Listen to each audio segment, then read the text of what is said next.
네, 함께 하나님 말씀 에스더 4장 11절에서 14절 말씀을 보시겠습니다. 에스더 4장 11절에서 14절 말씀입니다. 제가 읽도록 하겠습니다.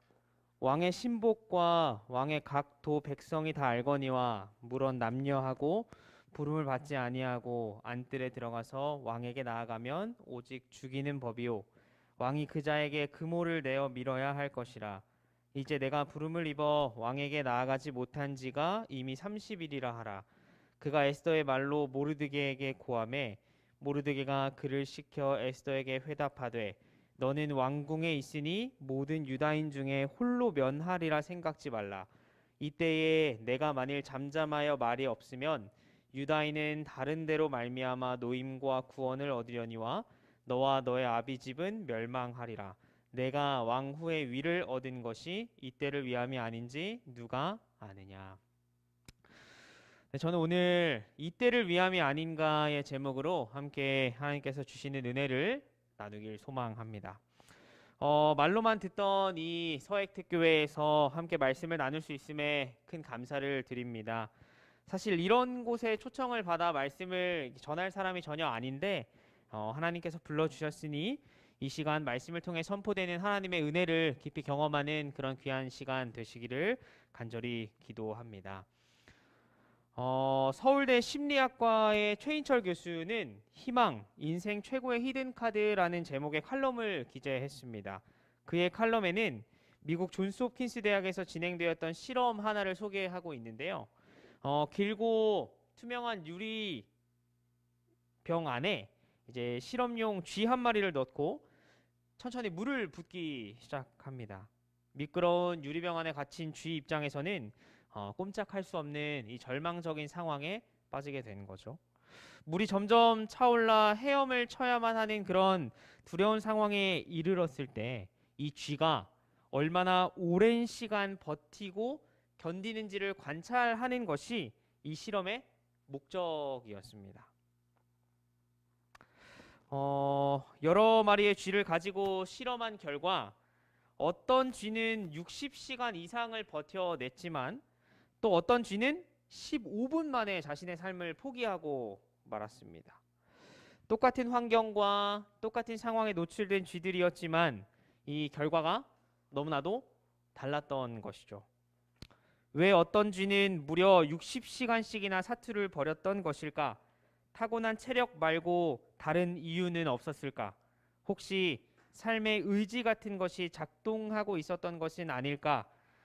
연구팀은 이것을 확인해 보기 위해 다른 쥐들을 대상으로 변형된 실험을 진행했습니다. 쥐들이 헤엄을 치면서 안간힘을 쓰는 그 마지막 절망의 순간에 쥐를 건져 주었다가 다시 넣고 건져 주었다가 다시 넣는 그 절차를 몇 번씩이나 반복한 거예요. 포기하지 않으면 살아남을 수 있다는 희망을 심어주는 겁니다. 그렇게 해서 희망을 갖게 된 쥐들에게 처음에 했던 것과 똑같은 실험을 반복했더니 놀랍게도 이번에는 모든 쥐들이 평균 60시간 이상을 버텨내는 겁니다. 어떤 쥐도 15분 만에 자신의 삶을 포기하지 않았어요. 존스 홉킨스 대학에서 진행된 이 실험을 토대로 희망이 가지고 있는 저력에 대해서 피력한 최인철 교수는 뒤에 이런 메시지를 덧붙입니다. 리히터 교수의 실험에서 배워야 할 또 다른 교훈은 희망은 주변의 누군가로부터 온다는 점이다. 누군가가 자신을 건져주었기 때문에 쥐는 희망을 갖게 되었다. 희망은 누군가의 도움과 격려로부터 생겨난다. 오늘 우리가 희망의 끈을 놓지 않고 이 세상을 살아가는 이유는 언젠가 우리에게 손을 내밀어 주었던 그 누군가 때문이다. 우리의 부모, 우리의 형제, 친구, 지인이 바로 우리 삶의 희망의 끈의 날실과 시실이 되어준 것이다. 이 교수가 칼럼을 통하여 우리에게 이야기하고자 하는 것은 무엇입니까? 우리의 삶에는 반드시 희망이 되어야 할 존재가 필요하다는 것입니다. 그리고 그 존재가 정말 우리의 삶을 희망으로 채워준다는 거예요. 오늘의 본문 말씀은 에스더와 모르드게 사이의 대화를 기록합니다. 모르드게가 에스더에게 굉장히 강하게 이야기합니다.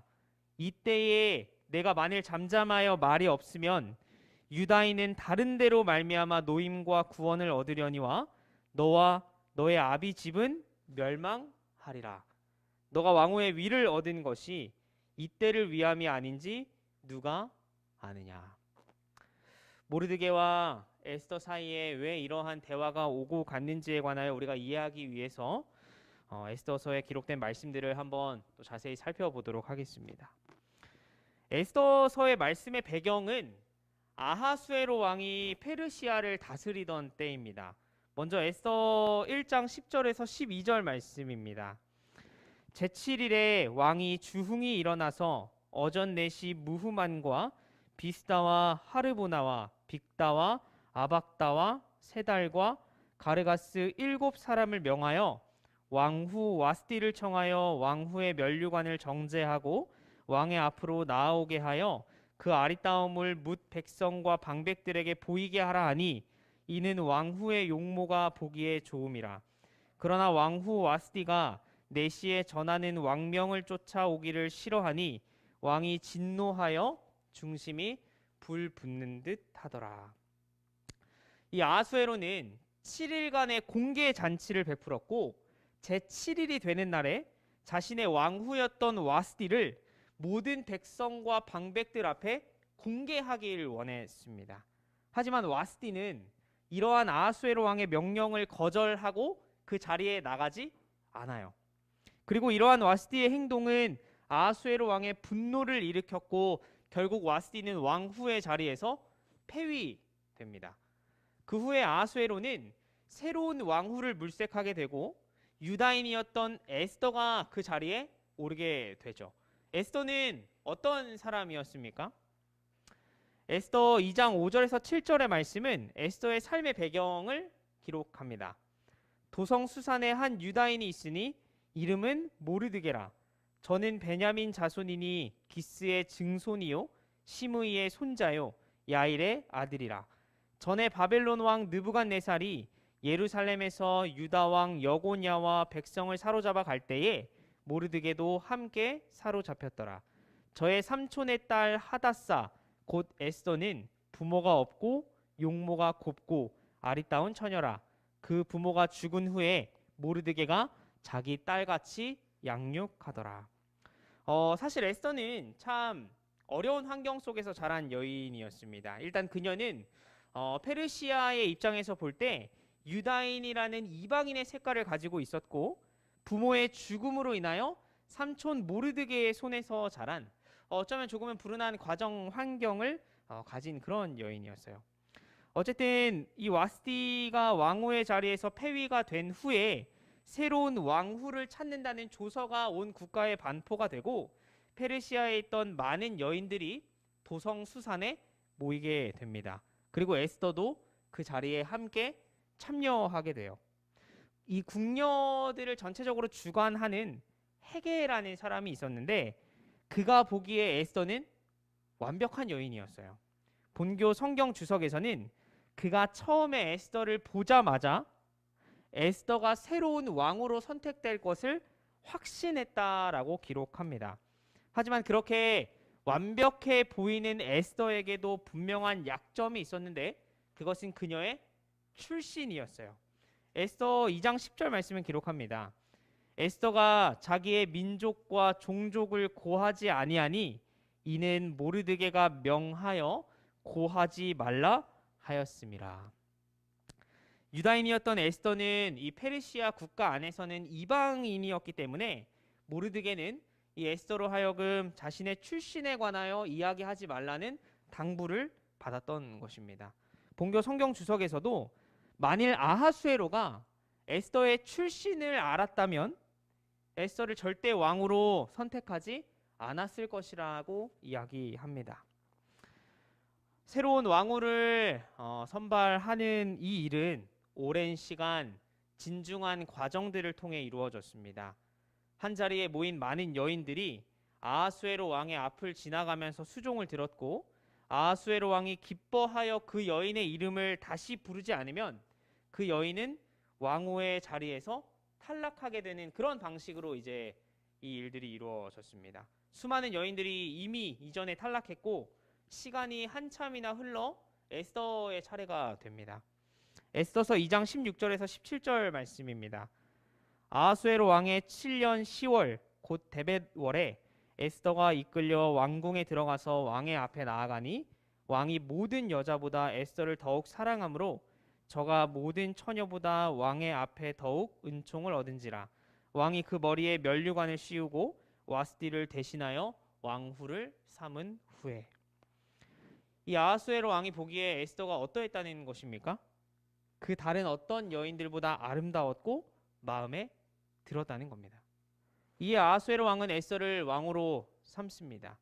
이 왕이 에스더로 인하여 참 마음이 기뻤던 것 같아요. 에스더가 왕후가 된 기념으로 엄청난 잔치를 베풀고 각 도에 흩어져 살고 있는 백성들이 내야 할 세금까지 특별히 면제해줘요. 그만큼 에스더는 아하수에로에게 굉장히 큰 사랑을 받는 왕후였던 것이죠. 유다인으로서 왕궁에 들어간 에스더의 모습을 보며 이 페르시아에서는 이방인이자 에스더와는 한 민족이었던 유다인들은 어떤 생각과 어떤 마음이 들었을까요? 페르시아 땅에서 이방인으로 살아가는 유다인들에게 왕후 에스더는요, 그들의 고달프고 외로운 삶의 엄청난 희망이었을 것입니다. 지난 8월 12일 아프리카 잠비아에서 대통령 선거가 있었는데 최종 개표 결과 재림교인인 하카인데 히칠리마 성도가 이 대통령으로 당선이 되었습니다. 하카인데 대통령의 아내는 오랜 재림교인이고 하카인데 대통령은 지난 2019년에 침례를 받고 우리 교인이 되었습니다. 침례를 받은 이후에 예배와 교회의 행사에 적극적으로 참여해 왔고 특별히 지난 2020년에는 아내와 함께 패스파인더 지도자급 마스터 가이드를 수료하여 재림 청년들을 지도하는 일에 열심을 내었어요. 이 히칠리마 성도가 한 국가의 대통령이 되었다는 소식을 듣는데 제가 뭐 잠비아 국민도 아니고 이익을 얻는 것도 전혀 없는데 참 뿌듯하고 자랑스럽더라고요. 나와 같은 믿음과 또 나와 같은 신앙을 가진 제7일 안식일 예수 재림교인이 한 나라의 대통령이 되었다는 그 사실이 참 감사하고 은혜로웠습니다. 여러분들 한번 생각해 보시기 바랍니다. 지금 여기 액트에서 함께 신앙하는 누군가가 훗날 대통령이 되었어요. 국가의 높은 자리에 올랐습니다. 여러분 마음이 어떠하시겠습니까? 마음이 막 든든하고 뿌듯하고 감사하고 좋을 거예요. 왕후가 된 에스더를 바라보는 유다 민족의 어떤 마음도 분명 그러했을 것이라 생각됩니다. 우리와 같은 출신이고 우리와 같은 믿음을 가진 이 에스더가 한 나라의 왕후라는 것은 그들에겐 매우 희망적인 일이었고 또 마음이 굉장히 든든해지는 그런 일이었어요. 그런데 이런 유다 민족 전체를 위협하는 아주 심각한 사건이 머지않아 발생하게 되는데 그에 관하여 에스더서 3장은 기록하고 있습니다. 아하수에로 왕에게 큰 신뢰를 받던 하만이라는 사람이 있었습니다. 아하수에로 왕은 그의 직분을 높이 올려서 함께 있는 자들 중에 가장 높은 자리에 이 하만이라는 사람을 임명합니다. 대궐문을 지키는 왕의 모든 신복들은 왕의 명령에 순종하여 하만이 그 길을 지날 때마다 꿇어 절해야 했어요. 그런데 다른 사람들은 다 이 하만에게 꿇어 절하는데 절하기를 거절하는 단 한 사람이 있었는데 그가 바로 모르드게였습니다.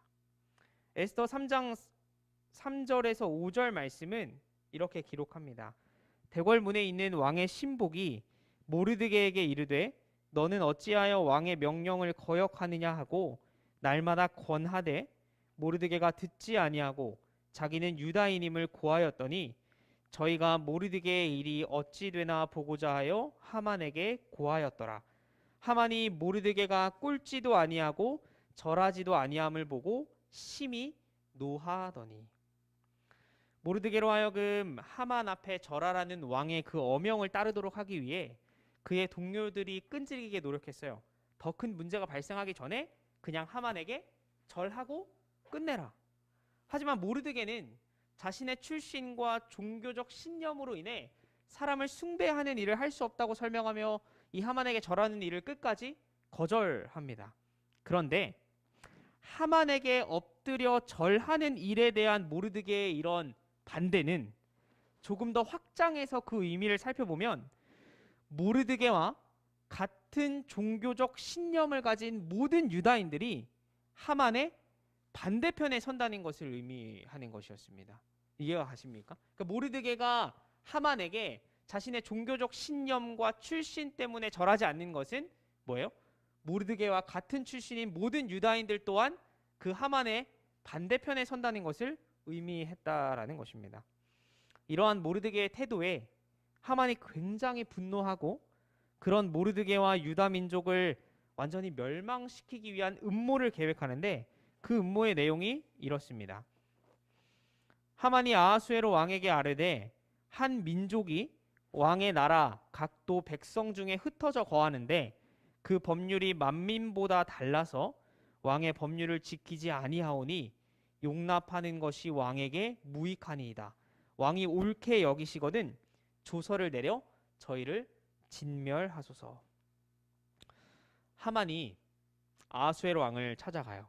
그리고 이 페르시아의 각 지역에 유다 백성들이 흩어져서 살고 있는데 그들이 이 왕이 세운 국가의 법률을 지키지 않아 이 사회를 혼란스럽게 한다는 거예요. 그렇기에 그들을 모두 죽여야 한다라고 이야기하는 겁니다. 결국 하만의 이러한 제안은 왕의 승낙을 얻어서 조서로 내려집니다. 이에 그 조서를 역졸에게 붙여 왕의 각 도에 보내니 12월 곧 아달월 13일 하루 동안에 모든 유다인을 노소나 어린아이나 부녀를 물어나고 죽이고 도륙하고 진멸하고 또 그 재산을 탈취하라 하였고, 굉장히 잔인하고 무서운 내용의 조서가 내려져요. 정해진 하루의 시간 동안 각 도에 흩어져 사는 모든 유다 민족을 마음대로 살육하고 그들의 소유를 마음껏 착취해도 된다는 겁니다. 노인이든 아이든 남자든 여자든 구분하지 말고 원하면 다 죽이라는 거예요. 유다 민족의 입장에서는 상상할 수도 없는 그들의 삶을 송두리째 절망으로 밀어넣는 그런 잔인한 조서가 내려진 것이죠. 선지자왕 600페이지는 이 조서에 관해서 이렇게 기록합니다. 왕은 이 조서를 발효함으로 일어날 큰 결과를 거의 깨닫지 못하였다. 그 음모의 숨은 선동자인 사단은 참 하나님께 대한 지식을 보존할 사람들을 이 세상에서 제거하고자 노력하였다. 하만을 통해 내려진 그 조서 배후에 누가 있었다는 것입니까? 사단이 있었다는 겁니다. 사단이 하나님에 대한 말씀과 지식 그리고 경험을 보유하고 있는 이 유다 민족들을 모두 멸절시키기 위해서 하만을 통해 그런 악한 조서를 세웠다는 거예요. 이러한 조서가 발효됨을 듣고 모르드게는 분노하며 통곡합니다. 에스더서 4장 1절과 3절 말씀입니다.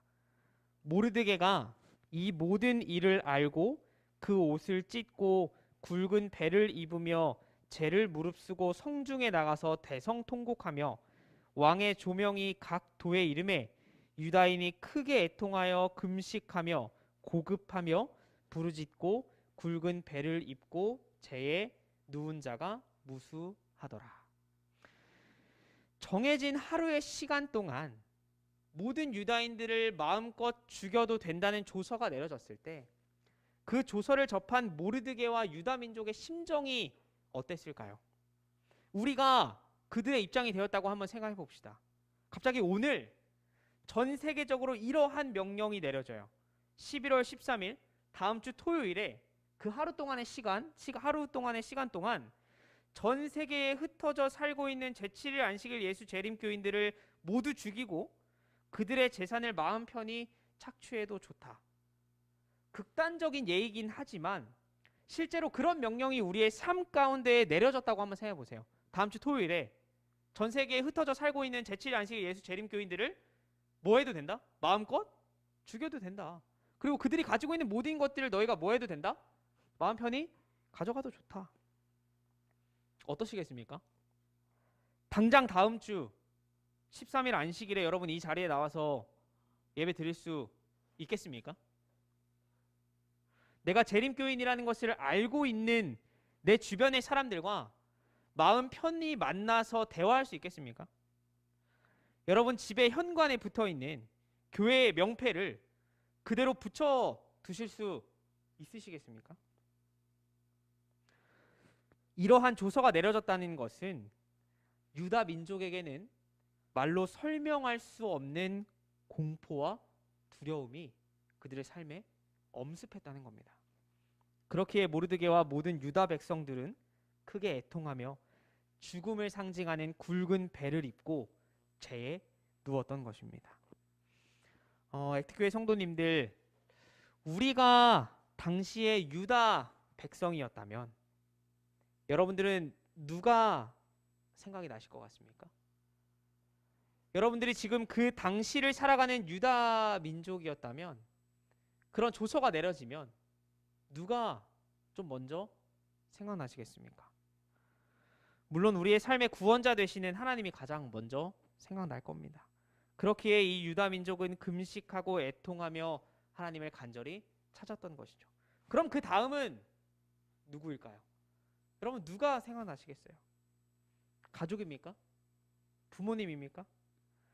현실적으로 그들의 문제를 해결할 어떤 가능성과 키를 쥐고 있는 왕후 에스더가 아니겠습니까? 왕의 부인인데 현실적으로 그 문제를 해결할 가능성이 가장 높은 사람이 이 에스더죠.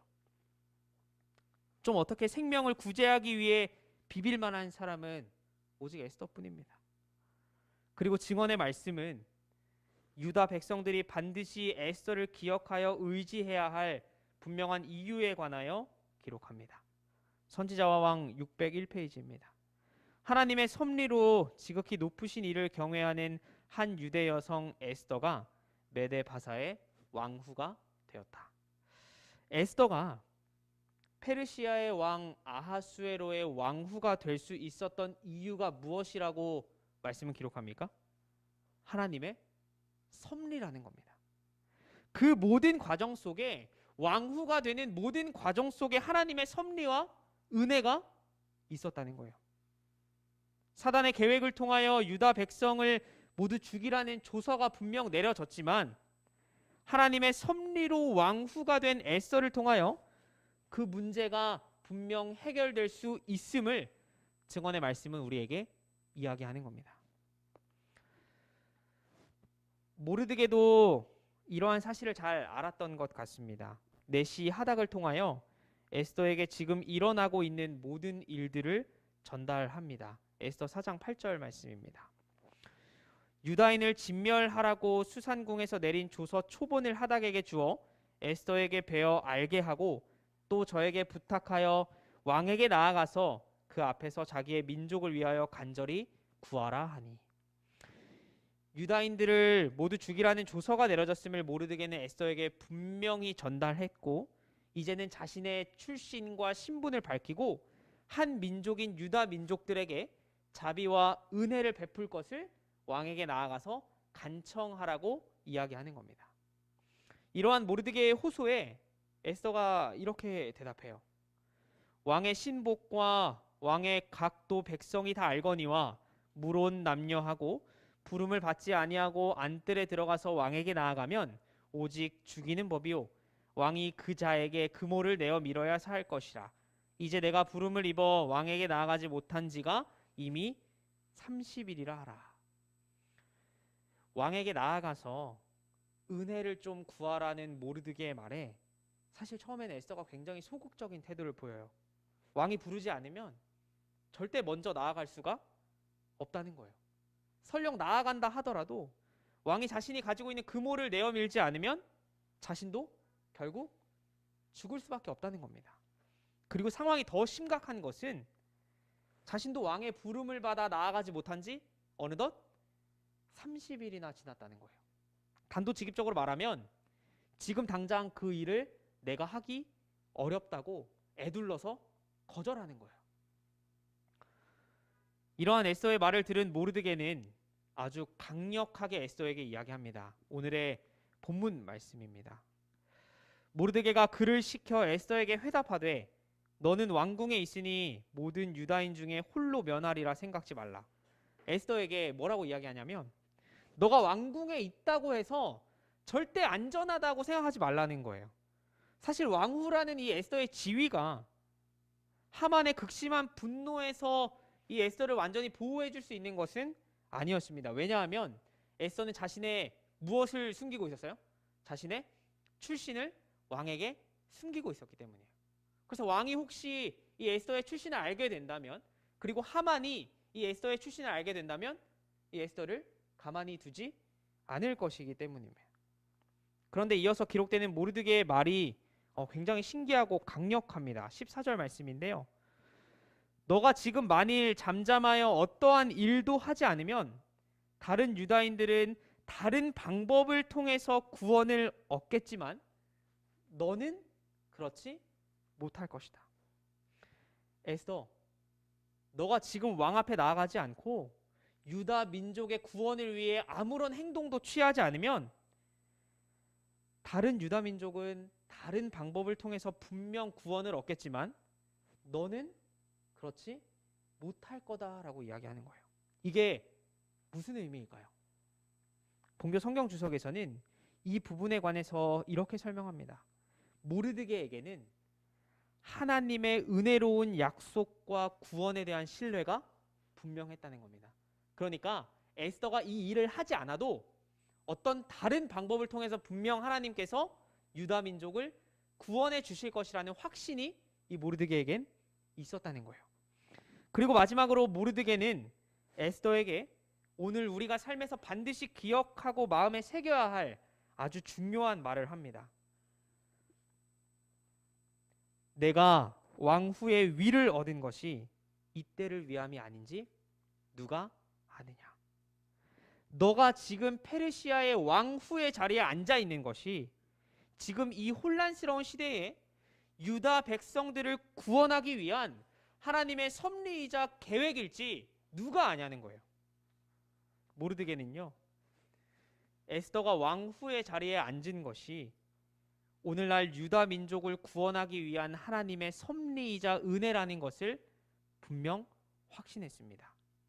죽음을 앞에 두고 공포에 질려 있으며 두려움에 떨고 있는 유다 민족들에게 왕후 에스더가 분명한 희망이 되어야 함을, 하나님의 섭리의 계획이, 하나님의 은혜의 계획이 이 에스더를 통하여 반드시 이루어져야 한다는 확신이 모르드게에겐 있었던 겁니다. 희망이 전혀 없어 보이는 유다 민족의 삶에 하나님의 섭리를 통하여 움직이는 에스더의 삶은 유다 민족의 구원에 대한 분명한 희망이 되어야 했던 것입니다. 내가 왕후의 위를 얻은 것이 이때를 위함이 아닌지 누가 아느냐. 모르드게를 통해 나타난 하나님의 섭리를 깨달은 에스더는 결단합니다. 그리고 모르드게에게 이야기해요. 당신은 가서 수산에 있는 유다인을 다 모으고 나를 위하여 금식하되 밤낮 3일을 먹지도 말고 마시지도 마소서. 나도 나의 시녀로 더불어 이렇게 금식한 후에 규례를 어기고 왕에게 나아가리니 죽으면 죽으리이다. 자신의 삶이 하나님의 섭리와 은혜를 따라 움직인다는 사실을 분명히 깨닫고 이해한 에스더는 자신에게 맡겨진 유다 민족의 희망으로서의 삶을 살아가기로 결심합니다. 그리고 그 일을 자신 스스로의 힘과 능력으로는 할 수 없음을 분명히 인식하고 모든 유다 민족들로 하여금 함께 금식하며 기도할 것을 간청합니다. 세상의 희망으로 살기 위한 죽으면 죽으리라는 자신의 믿음과 신앙을 고백하면서 그런 삶을 살기로 결심하는 거죠. 에스더의 이러한 결단의 결과는 우리가 너무나도 잘 알고 있습니다. 간절히 기도하며 왕 앞에 나아간 에스더는 하나님의 은혜로 왕을 마주할 수 있었고, 유다 민족을 향한 간절한 마음을 고백함으로 그들을 죽음에서부터 구해낼 수 있었습니다. 그리고 그 모든 악한 계획과 조서를 내렸던 하만은 결국 모르드게를 죽이기 위해 자신이 만들어 놓은 나무에 달려 비참한 죽음을 맞이하게 됩니다. 제가 오늘 에스더서에 기록된 모르드게와 에스더의 이야기를 통하여 여러분들께 드리고자 하는 분명한 메시지는요, 예수님을 믿고 따르는 우리의 삶의 모든 순간들이 희망 없어 보이는 이 세상에, 그리고 힘들고 어려운 순간들을 살아가는 모든 사람들에게 분명한 희망이 되어야 한다는 것입니다. 에스더가 왕후의 자리에 앉을 수 있었던 것, 그것은 분명한 하나님의 은혜이자 섭리였습니다. 당신의 백성들이 죽음의 위험 앞에 처해 있을 때, 그리고 한치의 희망도 바라볼 수 없을 때 그들을 구원할 수 있는 분명한 희망의 통로로 하나님께서는 에스더를 준비하시고 사용하신 것입니다. 에스더가 왕후의 자리에 오른 것, 그것은 모르드게의 질문처럼 이때를 위함이었습니다. 이 순간을 위함이었어요. 유다 민족이 사단을 통해 계획된 하만의 조소로 인하여 억울한 죽음을 당해야 할 그 순간에 그들을 구원하기 위한 하나님의 섭리이자 계획이 이 에스더의 삶을 통해 이루어졌던 것입니다. 사랑하는 여러분, 선지자와 왕 605페이지는 에스더와 유다 민족이 했던 이 경험이 단순히 그들의 경험에서 끝나지 않음을 우리에게 이야기합니다. 에스더 시대에 하나님의 백성에게 이른 시련은 그 시대에 국한된 특별한 경험이 아니다. 하나님의 남은 백성에 대하여 최후의 공포될 법령은 아하수에로가 유대인들에게 내린 법령과 매우 비슷한 것이다. 오늘을 살아가는 우리 또한 유다 민족이 경험했던 것과 똑같은 경험을 하게 된다는 것입니다. 그런데 분명한 사실은 하나님께서 섭리를 통하여 에스더를 참된 구원과 희망의 통로로 사용하신 것처럼 오늘날도 에스더와 같은 섭리와 은혜의 존재를 분명 허락하신다는 것입니다. 그리고 저는 오늘 그런 에스더와 같은 존재가 이 자리에 함께 모여있는 우리가 되어야 한다는 것을 여러분들에게 호소하는 것입니다. 내가 왕후의 위를 얻은 것이 이때를 위함이 아닌지 누가 아느냐? 내가 오늘 나를 믿고 그리스도인으로서 살아가는 것이 이때를 위함이 아니냐? 너가 오늘 그 자리에 앉아있고 너가 오늘 그런 삶을 살아가는 것이 오늘 너의 도움을 필요로 하는 그 누군가를 위함이 아니냐? 사랑하는 여러분, 오늘 우리가 우리로서 존재하는 이유는, 오늘 내가 나인 이유는 모두 이때를 위한 하나님의 섭리이자 계획이라는 사실을 꼭 기억하시기를 간절히 소망합니다. 이 사람 다 아실 거라고 생각됩니다. 오프라 윈프리죠. 미국에서 그녀의 영향력은 굉장합니다. 그녀가 방송에서 내가 무슨 책을 읽었습니다라고 하면 그 책은 다음날 바로 베스트셀러가 됩니다. 한 번은 그녀가 방송에서 가난한 보육원을 방문했는데 이것에 정말 도움이 필요하다라는 그 멘트 한마디에 수십억 원의 기부금이 하루 만에 쏟아졌어요. 정말 놀라운 영향력이죠. 그런데 사실 그녀의 어린 시절은 굉장히 불우하고 힘들었습니다. 사생아로 태어나 9살 때 사촌에게 성폭력을 당하고 불우한 환경에 절망하며 청소년 시기에는 마약을 하기도 했습니다. 그런 그녀가 어떻게 그 모든 상처들을 이겨내고 세계적으로 가장 영향력이 있는 사람이 될 수 있었을까요? 오프라 윈프리가 쓴 자서전 이것이 사명이다라는 책을 보면 우리는 그 답을 얻을 수 있습니다. 그는 자신의 인생의 4가지 사명에 관해서 이렇게 이야기합니다. 첫째, 남들보다 더 가진 것이 있다면 그것은 축복이 아니라 사명이다. 둘째, 남들보다 아픈 상처가 있다면 그것은 고통이 아니라 사명이다. 셋째, 남들보다 더 설레는 꿈이 있다면 그것은 망상이 아니라 사명이다. 넷째, 남들보다 더 부담되는 어떤 것이 있다면 그것은 강요가 아니라 사명이다. 우리가 믿음 생활을 하고 있다면 그것은 특권을 뛰어넘어 우리의 사명입니다. 우리가 교회에 출석하여 하나님의 말씀을 듣고 찬양할 수 있다면 그것은 우리만 소유해야 할 신앙이 아니라 함께 나누어야 할 사명이 우리에게 있는 겁니다. 우리가 경제적으로 여유가 있다면 우리만 잘 먹고 잘 사는 것이 아니라 나누고 베풀라는 사명입니다. 오늘 내가 직장이 있다면 그것은 단순히 돈을 벌기 위한 수단이 아니라 우리의 믿음을 전해야 하는 사명의 장소입니다. 오늘 내가 하나님을 만나고 경험한 사람이라면 그것은 단순히 경험이 아닌 다른 이들과 함께 나누어야 할 사명이라는 것입니다. 우리가 오늘 우리로서 존재하는 이유, 내가 나인 이유는 우리의 삶을 통해 세상의 빛과 소금이 되라는 하나님께서 주신 분명한 사명입니다.